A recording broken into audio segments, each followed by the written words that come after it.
This is Malfi B. Welcome to the Fuck What They Say podcast, week number 5. The topic of this week is imposter syndrome. I think it's something that I guess there's a lot of conversation that goes on about imposter syndrome, but you never really see it. You don't see the people at the top, the most successful people that honestly are probably still struggling with imposter syndrome.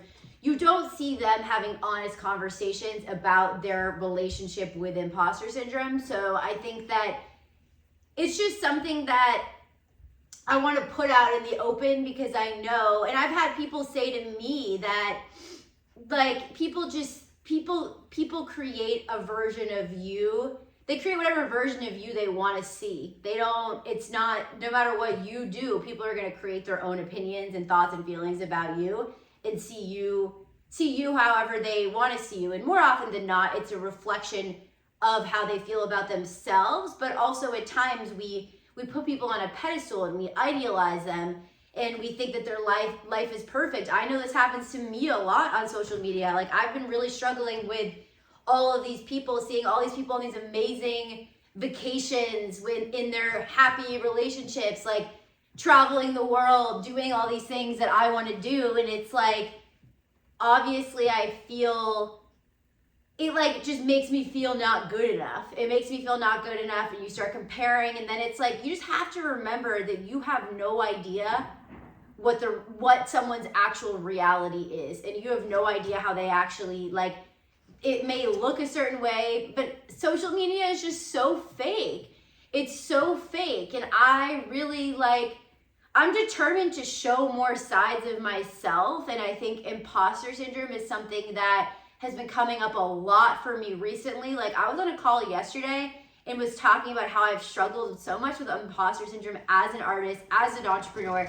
And the artist thing is the funniest one to me. Like, and when I say it to other people, like literally look at all this art behind me.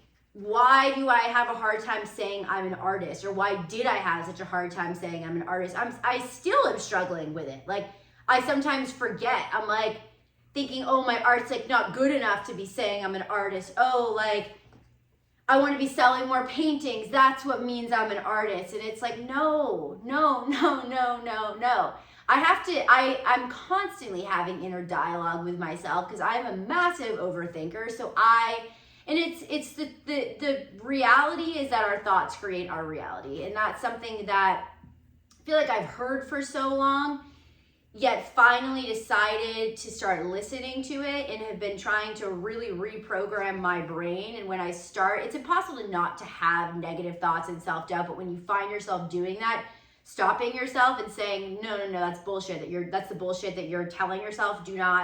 Just let it pass through. I think they say, I forget what the exact thing is, like thoughts are like, it's not rain, but whatever the fuck kind of weather it is. It's like something like, supposed to be like, just let them pass through. It's not like a storm, let them pass through. You don't have to like attach meaning to any particular thought. It really means nothing that much, especially when I struggle with OCD. So attaching meaning, getting obsessed with certain thoughts is definitely a part of my OCD. And it's really like, I'm just such a ruminator, and that it just so takes you out of the present moment, and it's exhausting. I exhaust myself with my overthinking and irrational thought patterns that, like, me trying to leave the house is literally, I know it's such a nuisance, and I annoy myself because I have to come back and check so many different things. I have to check to make sure my doors are locked, which is something I did even before I was burglarized. I have to check all of my doors. I literally check, I'm like, is my dog alive? Is my dog breathing if I'm not bringing her with me? Like I need to make sure that the stove's not on, the oven's not on, that there's not a candle lit, like all of these things. And if I were to do my hair, make sure that's not plugged in. Like I'm always freaking out that I'm gonna start a fire. And I realize, I know how ridiculous it all is. Like I'll get to my car and then be like, I need to go check the front door again. My front door literally automatically locks.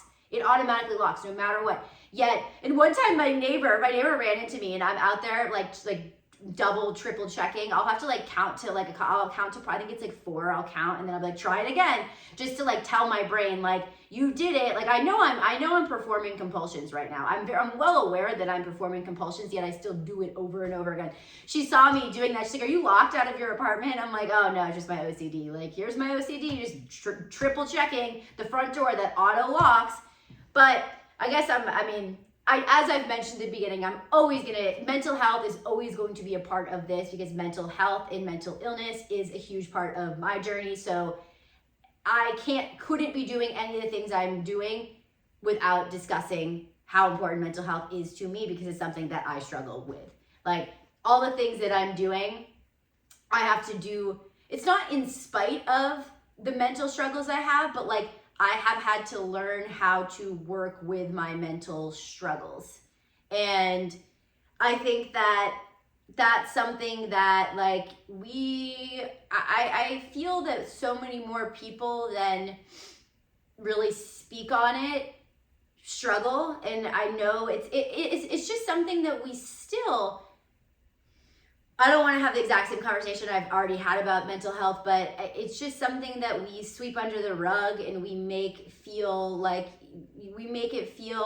it's only okay if you have like minor mental health struggles. Like, if it's serious, if it's illness, then like we can't talk about it, and there's something wrong with you. So let's really dive into imposter syndrome. It's been something that has plagued me. It started really plaguing me when I started working in the music industry. I mean, I started as an assistant. I started at the lowest entry-level position that you can start in. And I will say that in the systems in which I was in, and this is my experience, again, I always have to mention, like, I'm so grateful for all of my experiences. Nothing I say is meant to be a negative reflection on the companies that I've worked for. Like, I'm grateful for everyone that I cross paths with on my journey, my career journey so far. So I felt like everyone kind of like had big egos and wanted you to feel smaller, especially as an assistant. Like, they wanted you to feel unseen on purpose. And like, I have always been someone that speaks my mind, and like, I couldn't comprehend the corporate structure of not being able to like have your ideas heard. And I was just like, fuck it, I want to do this. I was working for the legal team, and there were a couple artists that I've always been someone that discovers emerging artists, and I love lots of different genres of music. And I always was kind of like finding people that I was like, this person's gonna be huge, and I just have always been right about it. So, and the amount of people that can say the same fucking thing. That's why everybody wants to be, when you're in the music industry, a lot of people want to be an A&R, because that's like the quote unquote like fun, glitzy, glamoury position in the music industry. So I started having conversations with this artist. I like brought him into the A&R. I remember my boss being like, be careful, like the A&Rs don't like when we step on their toes. And I just like couldn't understand that concept. I'm like, I wasn't even trying to like, it wasn't about credit. I wasn't doing it. I was just genuinely like, I love this artist. I believe in this artist. I think this could be like, granted, I didn't really understand I was pretty new to the label system and label world, and didn't really even know. I just was like, oh, like a developing artist, like they need to sign to the label, and like, that's how they're going to explode. And it's like, now that's really just not the reality. It's, you have to do the work yourself as an artist. A label can help elevate what you're already doing, but if you're not doing the work yourself, like it's just, nothing happens. It doesn't happen that way. So I didn't know that, but I remember that encounter kind of like made me want to like shrink a bit. Like, I remember feeling like, and I was in his office with the door shut when he told me that. And it's like, he was just looking out for me. It wasn't him. He wasn't trying to make me feel smaller, but that's like a product of the environment, a product of the system in which like the corporate world wants you to feel like stuck in the role that you like come into. Like, that's what you are. Oh, you're the assistant. Like, no one stays a fucking assistant forever. I mean, there's some lifetime assistant, that's a different thing. Like, that's like their career. That's what they want to be, a lifetime personal assistant. So that's separate. I'm not referencing that. I'm referencing people fresh out of college, their first job, they're an assistant. And then I've seen so many people that have grown and started their own companies. I'm one of them. So it's just, you're not you never know when your path is going to intersect with people. Like I love seeing all of my old interns. Like some of my old interns are absolutely thriving, and I have no doubt in my mind that we will cross paths in business. And I'm so glad. I mean, hey, if you were my intern and I was an asshole to you, let me know. I apologize. It could have been a bad day, but no, I check myself. I really wanted to make sure that I felt that I made interns feel seen and welcome, and like trying to empower them, because I never felt like that.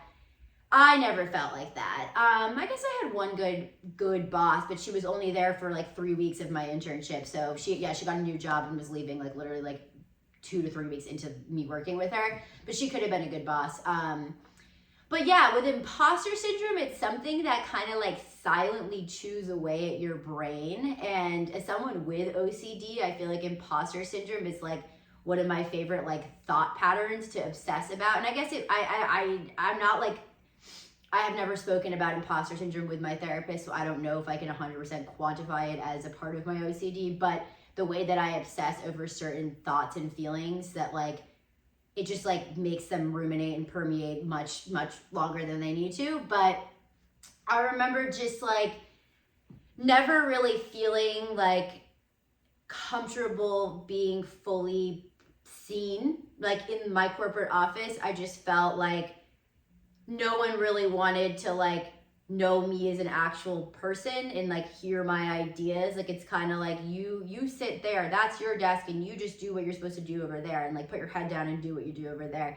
And I always hated the like put your head down and like do the work. And it's like the work is not what you're doing as an entry level person. That work is not, it's not really letting you express yourself or your creativity or your talents, because you're doing, like, I was answering phones, I was setting up meetings, like just doing all the administrative shit. So it's not like, are you really seeing who I am through that? No. Like, okay, cool. Like, is it character building? It's like something you should know how to do, sure. But I just think that we underutilize entry level people, because entry level people, we're all, they need to be given the chance to have their voices heard and at least express their ideas. So to create a more conducive environment for them down the line, being like, okay, like eventually, right now, I feel like the only way that we feel like valid is by someone then has to validate our ideas. Like, it takes you having to get over the fear of speaking your mind in meetings. This was my experience in the corporate world. Is like, I started to like, I had one boss that like made it feel safe for me to just like run with my ideas. But before that, I remember like kind of like under my breath, like I would be nervous and would just still say my ideas anyways. And I would have to say so many different ideas, and more often than not, like people kind of like wouldn't really be receptive to them, would hear it, but nothing would really happen. And I had to just like not be discouraged by that. And then eventually like my ideas started being like really taking off and really working. But you have to explore your ideas, and you need to have a safe environment in which, but you don't, for me, it started to become like, especially as an entrepreneur, like where a lot of the time I'm just like bouncing ideas off of my fucking self, like writing in my journal, whatever, thinking in my head. I had to just start really trusting myself that like, I know what the fuck I'm doing. I have done this before, and now I've done, even if I haven't done something like it before, it's like, I know that like I am talented enough and skilled enough to do whatever the fuck I put my mind to. But it's been such a journey of like, I feel that imposter syndrome was always like, I think that the corporate structure like benefits from people suffering from imposter syndrome and not feeling safe enough or empowered enough to fully shine their light and fully express their creativity and ideas to the fullest. Because once you start doing that, you can't be kept in that small, and I'm not saying that like administrative work is not important, but if you're someone that like challenges the typical structure and system, then like you don't fit into the nice little, you're what is it, square trying to fit into a round peg, and it's just not like, you can't be you can't be like, there's some people in the corporate world that will stay in their job. I remember in my first ever job out of college, my second job out of college was the music industry, but it was still under the same company, but it was in TV. I remember some of the people there had been there for like 35 years and they were all really unhappy at their jobs. No one was happy, but they just stayed, and they are okay with that. They are okay with living an okay life. And no judgment on that. That's how a lot of people in America choose to live their lives. They want to feel safe and have that security of the 401k, of the insurance benefits. And I remember just looking at that being like, holy fuck, I could never do that. And it was just like this little like fire inside me that was like, never let yourself do that. But I still needed to have like these different experiences in the professional space to like feel that my ideas and my voice deserve to be heard. Like, it took a long time. The environments were not set up for you to just naturally feel that way. And I think for the most productive work environments, I think it's very important that all team members feel comfortable to express their ideas, because the best fucking idea in the room literally might be coming from the intern. Definitely could be coming from the intern. And you know what? The intern should be getting credit for their ideas, because oftentimes the intern is not getting credit. Someone's gonna take that, the SVP is gonna take the idea and be like, wow, I am so smart. This is great. I can't believe we did this. And they're gonna be featured in the press article, and it's gonna be like, so-and-so did this amazing campaign. And it's literally the intern's idea that never got credit. So all of that stuff just kind of like rubbed me the wrong way and made me feel like I absolutely need to do things differently.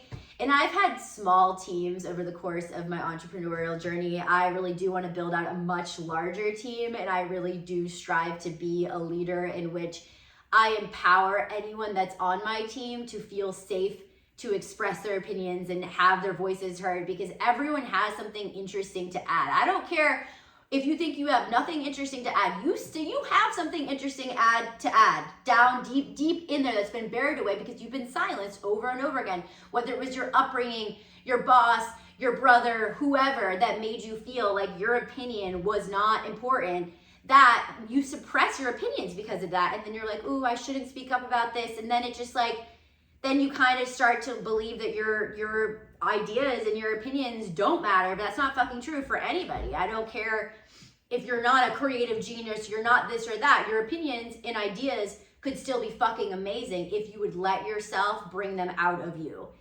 And yeah, most recently with imposter syndrome, I've entered a new chapter in my career in which I was managing. I never really like fully meant to be a talent manager. It just kind of like happened, and it was something that I just started really connecting. I was mainly working non-exclusively under my company. My first company was One Up Talent Network, which it's so funny because so many of the things I've done, I did not mean to do. Like I'm not someone that has like a very clear plan of action of like, I'm gonna build this. I had a vision. I certainly had a vision, but I never imagined like where One Up Talent Network would go or how it would get there. I just was kind of like, let's do it. Let's just do it. It happened by accident. I started managing talent because I really fucked with some talent that I was working with brands with, and they were doing, I just liked their character and I liked what they stood for. So it just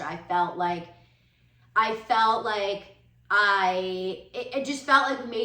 we made a good team. And I think that's something really important that I've been having a lot of conversations this week about shitty managers. And I also recently had an encounter with this talent manager that I literally created this whole concept for, really cool project for her talent that I just really admire him, and I find him to be a creative genius. So when I have the opportunity to be casting talent for things, you better believe I wanted to create an opportunity for him.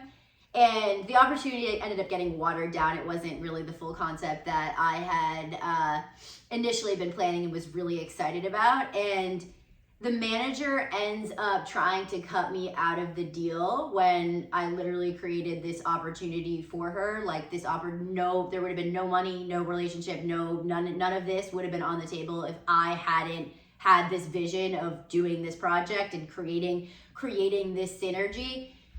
So for that, I'm like, that is a bad fucking manager. That is not a good manager. That's a manager that is going to ruin relationships, because she just burned a bridge with someone that's bringing a decent amount. It's not about the money. I created a cool opportunity. Also money. The check was solid. The check's solid. I'm creating an opportunity. Why are you gonna fuck someone over? Oh, because you're thinking short term. You're thinking short term and think that you get a couple extra $1,000 here that like, ooh, like you won. No, you played yourself. You played yourself and you played your talent. There's another manager. I've encountered amazing managers, terrible managers. I was an imperfect manager. I made mistakes, but at the end of the day, I always was wanting to act in the best interest of the talent. And if that meant me not being as fully, like if that, like honestly, I've had talent that have gone on and get managed by other people, and I want the best for my talent. If they feel that that's the best for their career, then I am 100% with them. Like if your manager is acting mainly out of self-interest, that's not a good fucking manager. And you can tell when they're doing that, if they make like, it's like hasty, when they're hasty, pushy, which I will say pushy can be a good thing. Like you need a manager that's persistent. There's a difference between persistence and pushiness. I think that people that are pushy, you can push people too much to the point that you can fuck up opportunities. However, I will always say, just like go for what you want. Sometimes you do need to repeatedly like present it over and over again, but when it's like pushiness with an arrogance and entitlement, that's when you have the problem.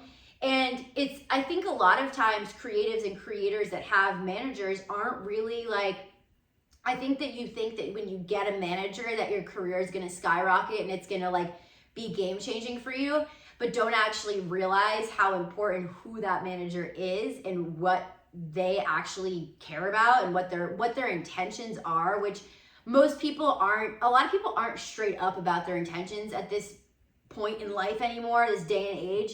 People will tell you what you want to hear and then screw you. So whether that applies to business and dating. And I say that not in a cynical way, because I'm still a very optimistic person, and I know enough amazing people that I believe in. I have faith in humanity. However, there are a lot of motherfuckers out there that don't want good for you, do not have your best interests, are acting out of self-interest, and can screw your career because they are burning bridges with people that could be really adding value to your projects and really like amplifying your creativity. And it's like, this isn't even about me in that one experience. I've had plenty of these, and I see it, I hear it from other managers that it's a lot of my favorite managers and just people in creative spaces that are dealing with creative people are people that are collaborative, you always need to stay open to collaboration, because oftentimes that's where like the most unexpected, amazing things happen, when you stay open to unexpected collaborations and don't just shut someone off because you think like, ooh, they're gonna take a piece of the money pie here. Like you're playing yourself again. But I've been struggling with imposter syndrome on this part of my journey because I'm done with One Up Talent Network and have stepped into my new company, and I like felt like, I'm like, oh my God, like my chest is like tight and my heart's beating fast. And it's like, all of a sudden I feel like I'm that assistant again, or that intern again, that's like going in on her first day of work and forgetting that I've had all this experience. I've done all these things, proof of concept. I've had all these case studies. I've done all these things that have like now put me in a position where like I'm established. I know what I bring to the table. I know my value. I still will find myself doubting myself, being like, oh, are you sure? Like, are you sure you can do that? And then that's where you need to like have an honest conversation with yourself and like let yourself feel the feelings. Like, don't suppress the feelings. Let yourself feel the feelings. And I feel this way in general about feelings in general. Like, feel your feelings. Let yourself feel them. Don't be so hard on yourself that you are having self-doubt or negative thoughts. But then release it and don't attach too much meaning to it, because your self-doubt is like, it's you talking to you at the end of the day. So if you're not doing something, if you're not taking action, and you're not like putting yourself out there because of something you're telling yourself, then you're not letting yourself thrive as much as you can be. It's like we ultimately hold ourselves back more than anyone else. Like, you could have whatever the fuck people around you that aren't supporting in you are saying mean things to you, saying unsupportive things to you, but at the end of the day, how we talk to ourselves, that's really what gets us to where we want to go, or holds us back from going to where we need to go. So yeah, imposter syndrome is something that I believe every single person has dealt with and will deal with. For me, it comes and goes in periods. And it's always when I have a new chapter, or if I'm about to do something like the biggest project I've ever done, it will like creep up and be like, are you really like capable of this? And then I have to be like, yeah, remember who the fuck you are. You know who the fuck you are. I know who the fuck I am. I am here for a reason. I am more than qualified. I'm more than capable. I know I can get this done. I can do this better than you will even expect. So yeah, that is the imposter syndrome chat.